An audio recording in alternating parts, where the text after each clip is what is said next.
tema da palavra, seguindo a mensagem desse especial de Páscoa, é perto outra vez. E essa história que a gente viu, ela não foi só uma história linda, mas ela foi a história de Jesus em nossas vidas. Foi a história de um plano perfeito que Deus ele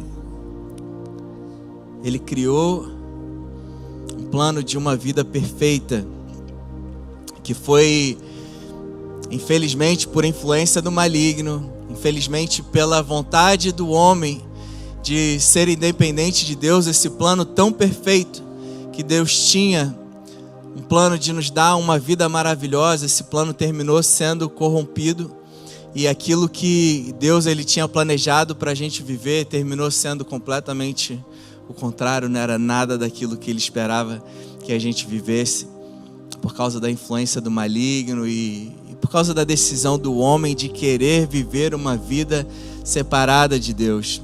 E hoje a gente vai estar nessa jornada aí, nesse momento de palavra, nessa jornada, nesse mergulhar da palavra de Deus.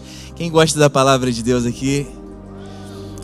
Jesus é a palavra em papel e tinta, e hoje a gente vai estudar um pouco mais da palavra e ver esse plano perfeito de Deus, ver a obra consumada de Jesus e o plano dele para nos trazer de volta. Quem está comigo nessa? Estão animados? Têm a certeza de que a palavra de Deus ministrada, ela transforma nossas vidas? Quem está aqui com expectativa de sair daqui de uma forma diferente de quem entrou? Vou perguntar de novo. Quem aqui está com a expectativa de sair de uma forma diferente de como entrou? Pelo menos mais da metade. Tá bom, mas eu tenho certeza, eu creio no poder da palavra de Deus, eu tenho a certeza de que todos seremos daqui grandemente, poderosamente tocados e transformados por aquilo que Deus ele tem para ministrar nas nossas vidas. E essa história, a história de Deus, a história do homem com Deus, no seu relacionamento com Deus, começou desse plano perfeito. Após Deus ele ter criado o homem e a mulher, a palavra diz em Gênesis 1, 28 e 29, que Deus abençoou e lhes disse: sejam férteis e multipliquem-se, tenham uma família grande, encham e subjuguem a terra. Dominem, tenham domínio sobre todas as coisas, sobre os peixes do mar, sobre as aves do céu, sobre todos os animais que se movem pela terra. Disse Deus: eis que dou a vocês todas as plantas que nascem em toda a terra e produzem sementes, e todas as árvores que dão frutos com sementes, elas servirão de alimento para vocês. Deus ele havia colocado o homem num ambiente perfeito. A palavra fala que Deus ele criou todas as coisas antes de colocar o homem. Deus ele criou tudo de uma forma perfeita, para funcionar de uma forma perfeita, para que tudo aquilo que o homem em algum momento precisasse, na verdade ele não ia ter nunca necessidade de nada. Não ia haver o precisar. Ali no Éden o homem era suprido de tudo. E o mais importante, ele era suprido de tudo porque ele estava conectado junto à fonte da vida. Amém, gente? Ele tinha tudo porque ele estava conectado junto à fonte da vida. Em Gênesis 2, 7, quando a palavra fala que Deus ele fez o homem segundo a sua imagem, conforme a sua semelhança, e Deus ele soprou vida nas narinas do homem. Essa vida que Deus soprou não foi bios, não foi uma vida natural como a vida que tem aqui na terra. O que Deus soprou na narina do homem foi Zoe, foi a vida do próprio Deus. Na vida do próprio Deus nós temos plenitude de tudo, nós temos tudo, não há ausência, nem escassez, nem falta de nada. Quando Deus soprou Zoe nas narinas do homem, ali ele recebeu a plenitude de vida, e ali ele foi conectado com Deus, se tornando imagem e semelhança do próprio Deus. E tudo aquilo que Deus havia projetado, Ele projetou para funcionar de uma forma perfeita com o homem conectado a Ele. O homem tinha Zoe e a terra foi projetada para funcionar com o homem conectado a Zoe, com o homem cheio de Zoe. O homem cheio de Zoe fazia com que a terra funcionasse de uma forma perfeita e supria a ele de tudo que eles precisavam. O homem conectado a Deus no Éden era o céu na terra, gente. É aquilo que a gente sonha viver, uma terra sem dor, sem medo, sem enfermidade. Era o que o homem vivia ali no Éden, era o céu na terra. Daí em Gênesis 2 a gente vê Deus dando ao homem a liberdade de escolha, porque o verdadeiro amor, ele não impõe nada. Amém? O verdadeiro amor, ele dá a escolha para o homem. Se Deus não tivesse dado a escolha ao homem, não seria um genuíno amor, seria uma forçação de uma adoração, de um relacionamento, seria um relacionamento abusivo. De um Deus que quer se relacionar com o homem, mas o homem não teria a escolha de querer se relacionar com Deus. Por isso Deus, ele coloca essa opção para o homem, que a gente vê lá em Gênesis 16, falando: e o Senhor Deus ordenou ao homem: coma livremente de qualquer árvore do jardim, é tudo para você, mas não coma da árvore do conhecimento do bem e do mal, porque no dia em que dela comer, certamente você morrerá. E mesmo depois da queda, mesmo Deus sabendo que o homem tinha comido do fruto, mesmo Deus sabendo que o homem havia desobedecido ele e feito a sua própria decisão de se tornar independente de Deus, a palavra fala que mesmo assim, nosso Deus é onisciente, amém, gente? Ele sabe de todas as coisas. E o que Deus, ele sempre quis foi se relacionar com o homem. E ele mesmo Deus sabendo que o homem havia desobedecido a ele e ter tomado a decisão de viver uma vida independente de Deus, a palavra fala que ainda assim Deus foi se encontrar com o homem, ainda assim Deus foi se encontrar com o homem, e a palavra sugere que ele fazia isso todo dia. A vida de Adão e Eva era se encontrar com Deus todos os dias. E mesmo Deus sabendo da desobediência de Adão e Eva, ainda assim Deus foi se encontrar com eles. Como diz em Gênesis 8, fala que ao cair da tarde daquele dia, ouviram a voz e os passos do Senhor Deus que passeava pelo jardim e se esconderam entre as árvores. O Senhor Deus chamou o homem: onde você está? Ele respondeu: percebi que o Senhor estava se aproximando e fiquei com medo. Guarda isso. Percebi que você estava se aproximando, o Senhor estava se aproximando e fiquei com medo, porque estava nu e por isso me escondi. A palavra fala em Provérbios 28:1 que os ímpios fogem embora ninguém os persiga. Deus, ele estava ali fazendo tudo o que ele fazia todos os dias, indo se encontrar com o homem. Só que o homem, por causa já da mente caída, com um sentimento de culpa e condenação e medo, ele se afastou de um Deus que estava indo ao encontro dele para estar com ele. Essa mentalidade de culpa faz com que o homem fuja de Deus. Olha aqui que 1 João 4,18 fala: no amor não existe medo. Seu perfeito amor por nós afasta todo medo. Se estamos com medo, é porque tememos o seu castigo. E isso mostra que não estamos completamente convencidos de que Ele realmente nos ama. Meu Deus. Quando o homem ali caiu, ele perdeu essa consciência do amor de Deus. Ele perdeu a consciência do quão amoroso, quão gracioso nosso Deus é. E o medo terminou afastando o homem de Deus quando Deus estava indo ao encontro dele. E a palavra fala que aquele que teme não está completamente convencido de que Ele realmente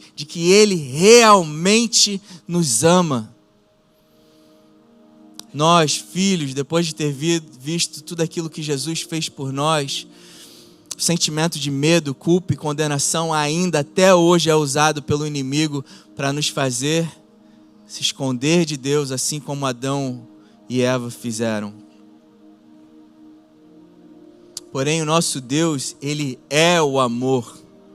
1 João 4,8 fala que Deus é o amor. 1 João 4,8 não diz que Deus sente amor. O amor não é um sentimento que Deus tem. Deus, Ele é o próprio amor. O apóstolo João, ele afirma isso, que Deus, Ele é o próprio amor. E do amor não sai maldade. Do amor não sai castigo. Do amor não sai dor. Se Deus, Ele precisa nos ensinar algo, Ele nos repreende, sabe como? Não com enfermidade, não com falência, não com castigo. Ele nos repreende com a palavra dEle. Como um bom pai instrui seu filho segundo a palavra. Deus, Ele é o próprio amor e não pode do amor sair maldade, sair o mal, sair condenação, não pode sair castigo. O amor, ele não gera dor.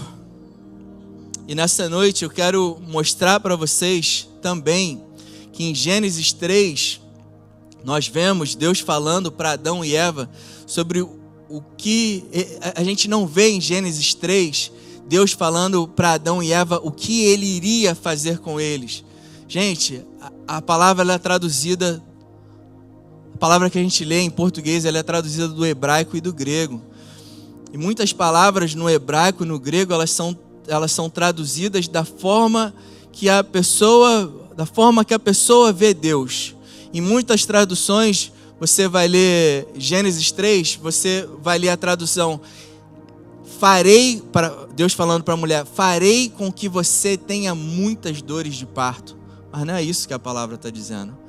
A palavra usada no hebraico é uma palavra chamada rabá. E essa palavra, ela não está incluindo nela Deus falando, eu farei. É uma palavra que informa o que está acontecendo. Por causa do seu pecado, você sofrerá. E a tradução da Bíblia, Nova Bíblia Viva, que a gente vai ler agora, ela faz a tradução perfeita do que aconteceu naquele momento ali da queda, onde Deus, ele fala para o homem o que iria acontecer com eles, por eles terem decidido viver uma vida separada de Deus. E observem também que antes de Deus anunciar ao homem aquilo que iria acontecer com eles, antes da má notícia do que iria acontecer, Deus, nosso Deus amoroso, gracioso, Ele já vem declarando ao homem a promessa do Messias. Nosso Deus é maravilhoso, gente. Gênesis 3, 15 ao 19 fala, de agora em diante, você e a mulher, isso ele estava falando para a serpente, o Satanás, você e a mulher serão inimigas. O mesmo acontecerá entre a sua descendência e a descendência dela. O descendente da mulher esmagará a sua cabeça, promessa do Messias, e você o ferirá ao calcanhar dele. Olha o que 16 fala. E o Senhor Deus disse à mulher, porque você se separou de mim, porque você decidiu viver uma vida separada de mim, porque você decidiu ser independente, por causa disso, dessa sua escolha, você terá muitas dores durante a gravidez, com sofrimento você dará à luz filhos. Apesar disso, seu desejo será para o seu marido e ele a dominará. Ao homem ele disse, visto que você deu ouvidos à sua mulher e comeu aquela fruta que eu disse para você não comer, o solo da terra será maldito por sua causa. Observem, tem muita gente que fala que Deus amaldiçoou a terra. Tem gente que fala que Deus desviou a maldição do homem e amaldiçoou a terra, mas não é isso que a palavra está falando.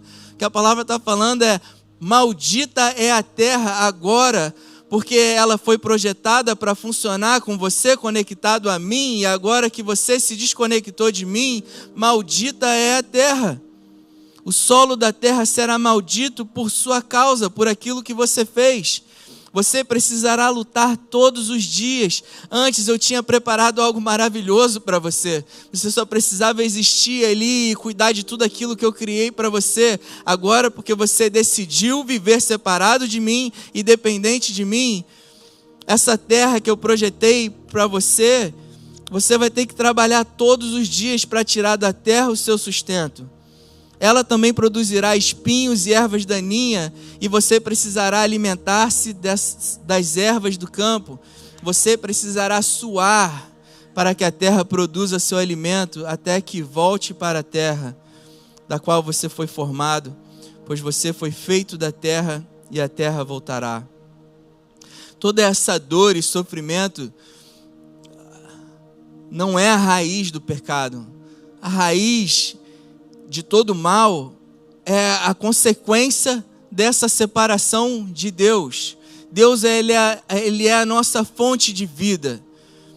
Todo esse sofrimento, enfermidade, dor, angústia, medo, ansiedade, tudo isso que a gente sente e vive, não é fruto de um pecado, é a simples desconexão do homem de Deus. Quanto mais conectados a Deus nós estamos, e quando eu digo mais conectado, eu digo mais consciente, porque o próprio Deus já habita em nós, amém?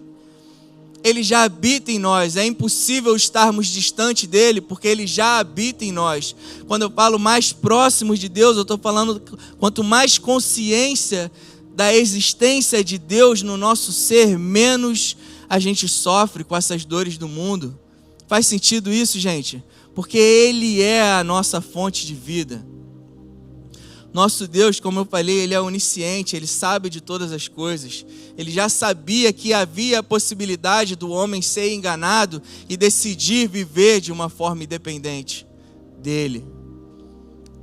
E antes de todas as coisas, antes de tudo acontecer, a palavra fala em 1 Pedro 1,19, que Deus ele já tinha a provisão da restauração para trazer o homem de volta para perto dele. Olha o que a palavra fala em 1 Pedro 1,19, vocês foram libertados pelo precioso sangue de Cristo, que era como um cordeiro sem defeito nem mancha. Ele foi escolhido por Deus antes da criação do mundo, antes de haver terra, mar, animais, frutas, qualquer coisa, antes da criação do universo, Cristo, ele já era conhecido como o Cordeiro perfeito de Deus. Antes de existir mundo, a palavra fala que ele já era conhecido e foi revelado nestes últimos tempos em benefício de vocês e do rei também. Aleluia, aleluia por isso. Vocês conseguem ver que antes que houvesse uma necessidade, Deus ele já tinha a provisão? Você crê que se você está passando por alguma necessidade hoje, Deus ele já te deu a provisão? Você crê nisso? Você consegue receber isso no teu coração? Acreditar que, segundo 1 Pedro, a maior necessidade que o homem poderia ter na vida dele, que é esse afastamento de Deus, Deus já tinha dado a provisão mais difícil da existência da humanidade. Deus se fazendo carne e sofrer por amor a mim e a você. A provisão mais difícil da história da humanidade. Você acha que Ele não já te proveu aquilo que você está precisando? Aquilo que parece que você está precisando? Eu declaro em nome de Jesus, hoje você saindo daqui com a sua fé firmada, convicta de que o seu Deus, Ele é por você, e qualquer necessidade que você possa estar passando agora, Ele já te proveu, Ele já tem essa provisão para você, em nome de Jesus. Você crê nisso? Aleluia, aleluia, Jesus. E assim Deus enviou a nossa provisão em Jesus. João 1, do 1 ao 5, ele fala: no princípio era aquele que é a palavra. Ele estava com Deus e era Deus. Ele estava com Deus no princípio. Todas as coisas foram feitas por intermédio dele, Jesus. Sem ele, nada do que existe teria sido feito. Nele, em Jesus, estava a vida, e esta era a luz dos homens. A luz brilha nas trevas, e as trevas não a derrotam. Estava chegando ao mundo a verdadeira luz que ilumina todos os homens. Aquele que é a palavra estava no mundo, e o mundo foi feito por intermédio dele, mas o mundo não o reconheceu. Veio para o que era seu, mas os seus não o receberam. Contudo, aos que o receberam, alguém aqui recebeu Jesus? Sua vida. Aos que o receberam, aos que creram no seu nome, alguém aqui crê em Jesus? A vocês, a mim, Ele nos deu o direito de nos tornarmos filhos de Deus, aos quais não nasceram por descendência natural, nem pela vontade da carne, nem pela vontade de algum homem, mas nasceram de Deus. Aquele que é a palavra tornou-se carne e viveu entre nós. Vimos a sua glória, glória como do unigênito vindo do Pai, cheio de graça e de verdade. Todos recebemos da sua plenitude, graça sobre graça. Aleluia!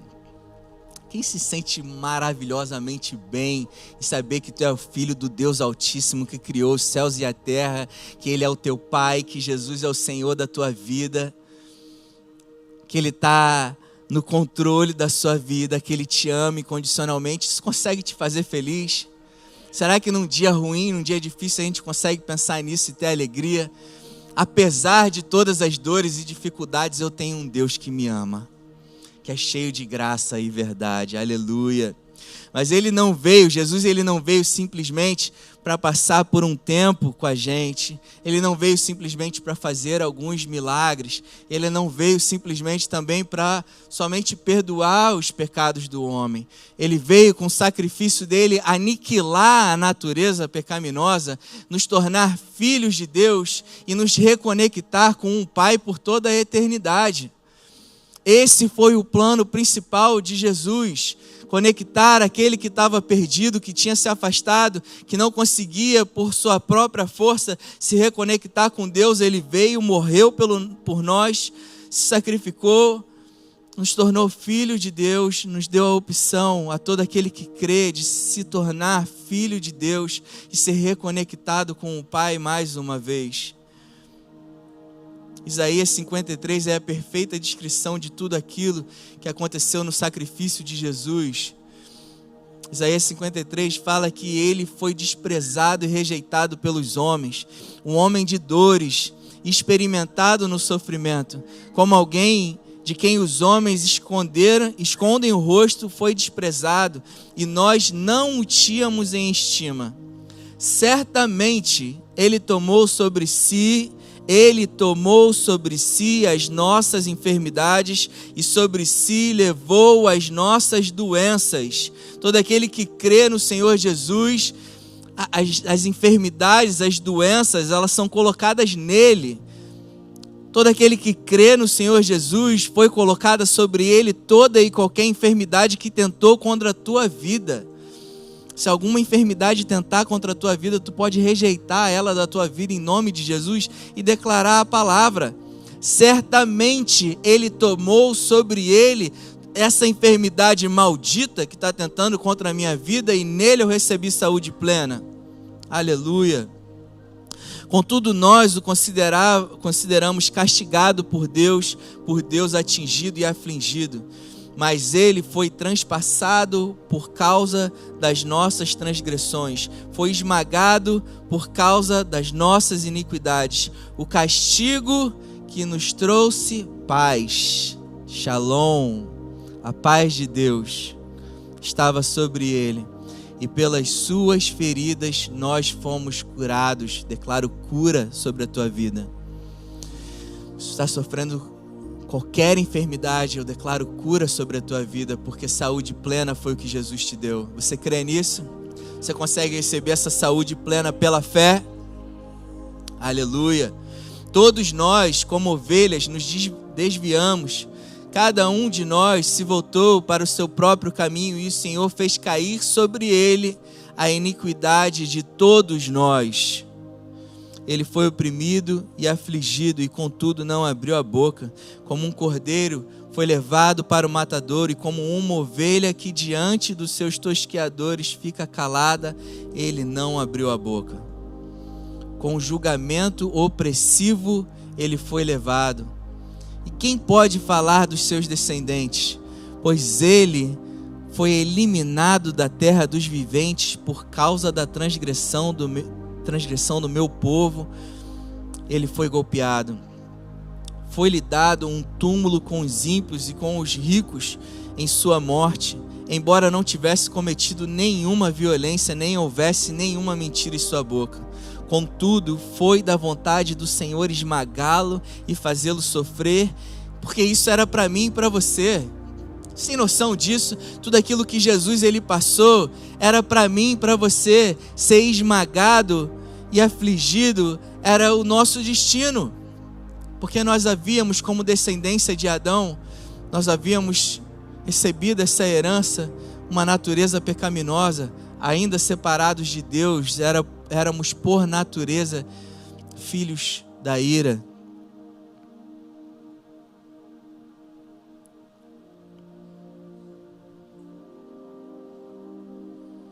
Foi da vontade do Senhor esmagá-lo e fazê-lo sofrer.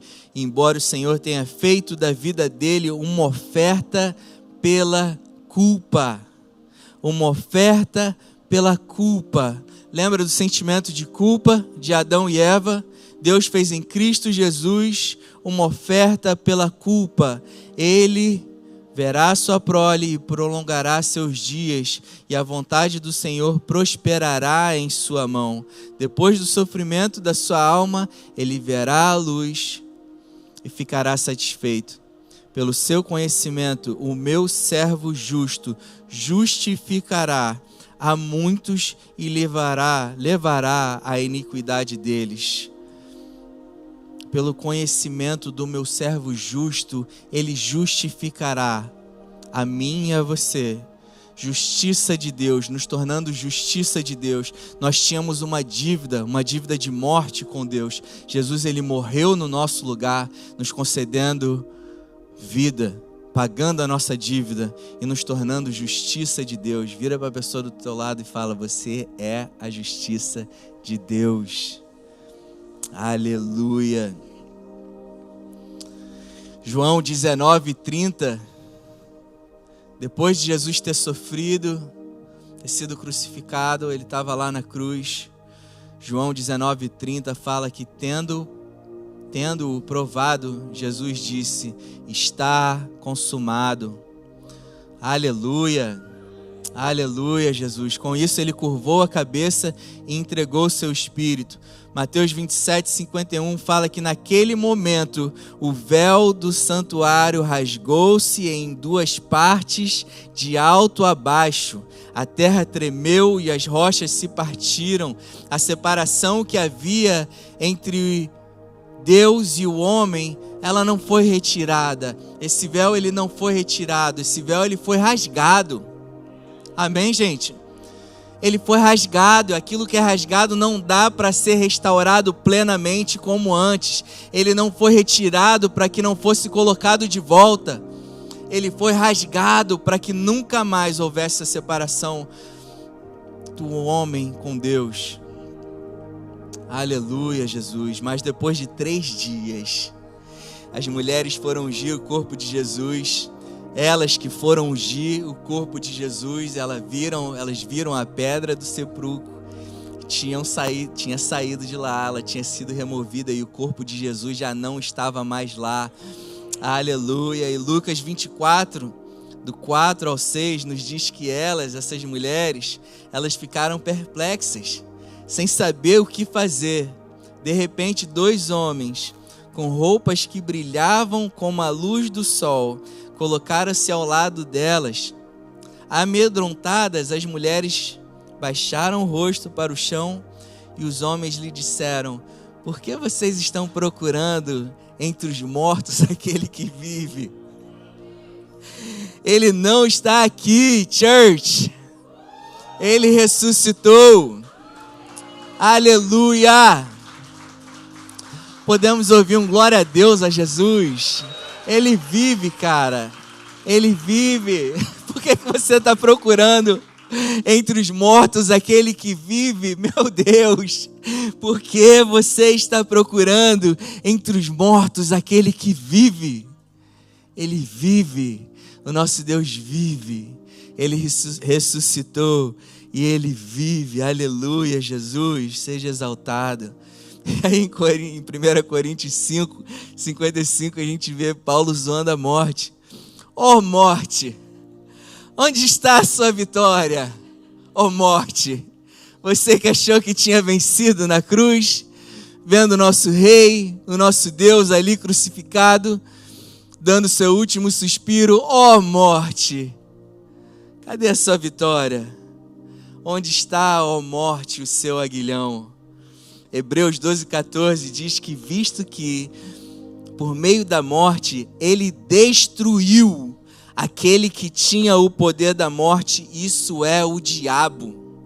Ele destruiu o diabo e libertou todos os que pelo medo da morte estavam sujeitos à escravidão por toda a vida. Meu Deus do céu, tu tem um Deus poderoso ou tu tem um Deus poderoso, brabo? Oh meu Deus do céu, esse é o nosso Deus, cara. Venceu a morte, destruiu Satanás, ele destruiu o inimigo, tirou todas as forças dele. Contra eu e você, o Satanás não tem uma vírgula de poder contra eu e você. Você crê nisso? Aqueles que creem no Senhor Jesus, o Satanás, ele não tem poder contra a tua vida. Aleluia. Jesus, ele não só nos libertou do pecado, mas ele nos libertou do diabo também. Hebreus 10:18 fala: aonde esses pecados foram perdoados, não há mais necessidade de sacrifício por eles. Portanto, irmãos, temos plena confiança para entrar no lugar santíssimo, pelo sangue de Jesus, por um novo e vivo caminho que Ele nos abriu por meio do véu. Meu Deus do céu, aleluia, Jesus. Isso é o seu corpo. Temos, pois, um grande sacerdote sobre a casa de Deus. Assim, aproximemo-nos de Deus com um coração sincero e plena convicção de fé, tendo os corações aspergidos com o sangue de Jesus, para nos purificar de uma consciência culpada.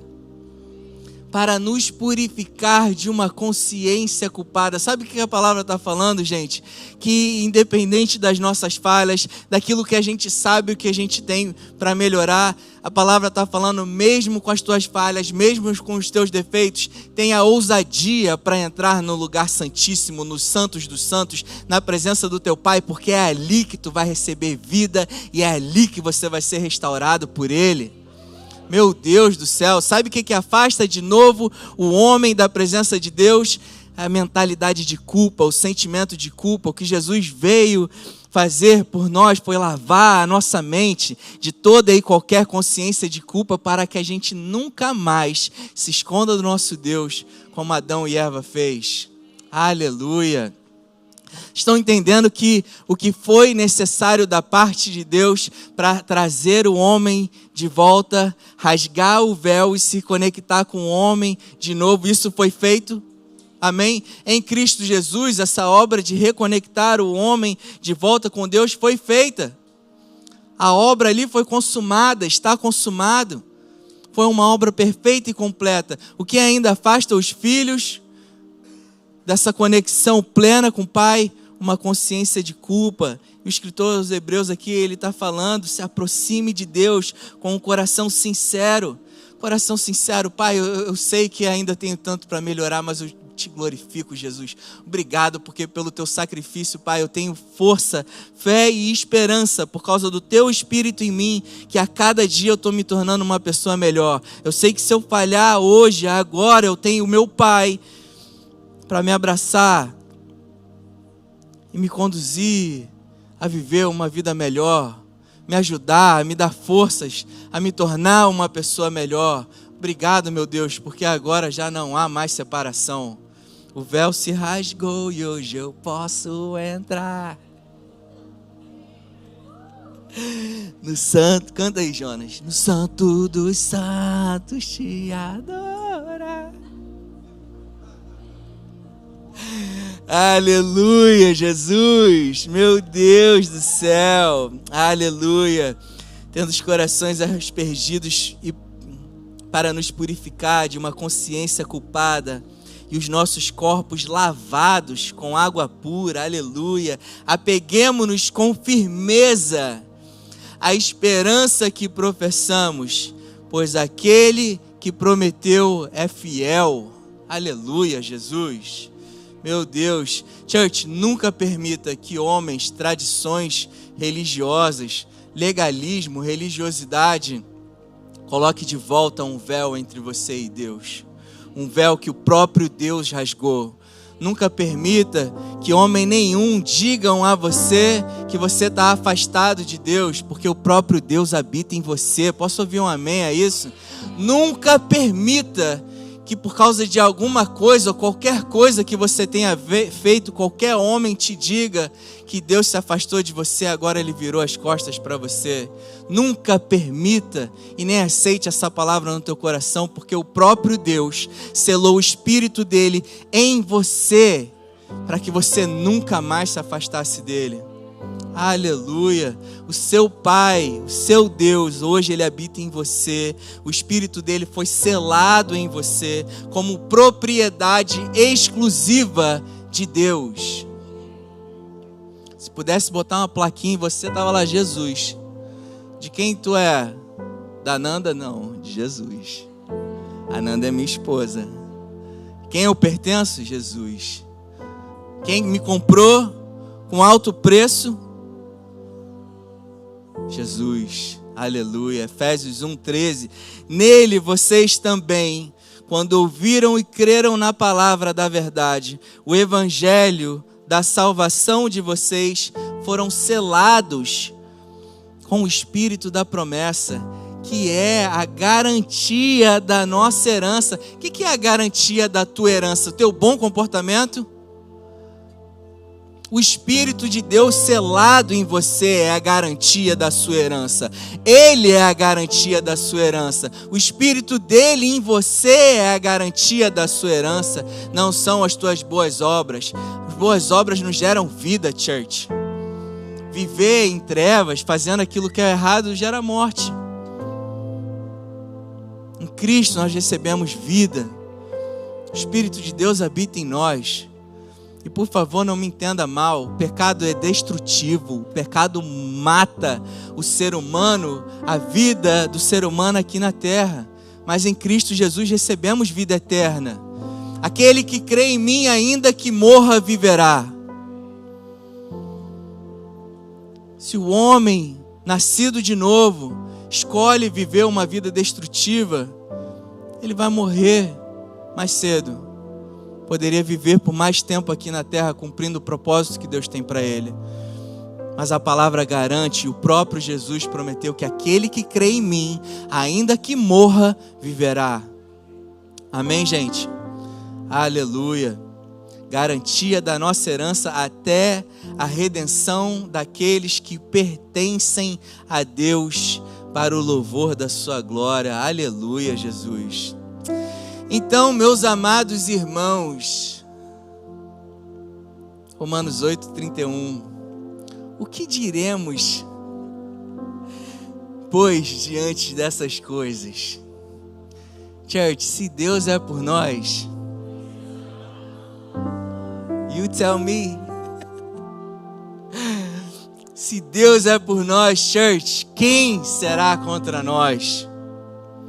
Aquele que não poupou seu próprio filho, mas o entregou por todos nós, como não nos dará com ele e de graça todas as coisas? Quem fará alguma acusação contra vocês, escolhidos de Deus? Quem que vai fazer alguma acusação contra vocês, escolhidos de Deus? Aleluia! É Deus quem nos justifica. Quando Satanás tenta nos acusar, é o próprio Deus que nos justifica. Sai daqui, pangaré, derrotado. Ele é meu. Tu não vem falar do reizinho para mim, não. Ele é meu filho. E o meu filho morreu por ele. E o Espírito, meu Espírito habita nele. Ele é meu. Tu não vai falar do Reginho, não. Aleluia. É o meu Deus que me justifica. Quem os condenará? Quem nos condenará? Foi Cristo que morreu e mais ressuscitou. Aleluia, Jesus. Aleluia. E está à direita de Deus e também intercede por nós. Quem nos separará do amor de Cristo? O véu foi rasgado. Será tribulação ou angústia ou perseguição ou fome ou nudez ou perigo ou espada? Como está escrito, por amor de ti, Jesus, enfrentamos a morte todos os dias. Somos considerados como ovelhas destinadas ao matadouro. Mas em todas essas coisas somos mais que vencedores por meio daquele que nos amou. Pois estou convencido, eu não tenho dúvida, eu estou plenamente convencido de que nada, nem a morte, nem a vida, nem anjos, nem demônios, nem o presente, nem o futuro, nem qualquer poder, nem altura, nem profundidade, nem qualquer outra coisa na criação será capaz de nos separar do amor de Deus que está em Cristo Jesus, nosso Senhor. Aleluia! Aleluia!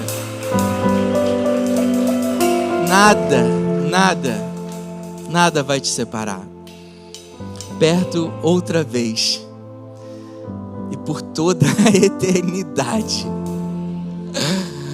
Por toda a eternidade. Nada do que você faça ou deixa de fazer vai te separar do amor do teu Pai que está em Cristo Jesus. That's the gospel. Isso é o Evangelho. Essas são as boas notícias do Evangelho. A gente não floria nada aqui não, de que se tu não fizer, se tu viver uma vida louca, fizer uma besteira, vai dar tudo certo pra tua vida. Tu vai se arrebentar. A verdade é essa, tá? Tudo aquilo que o homem faz fora do propósito daquilo que Deus nos chamou, dá ruim, church. Mas a promessa, a certeza que nós temos é que nós nunca mais seremos separados do nosso Pai. A promessa que nós temos é de vida eterna. Ainda que a gente morra aqui nessa terra, com Ele nós viveremos. Amém, church?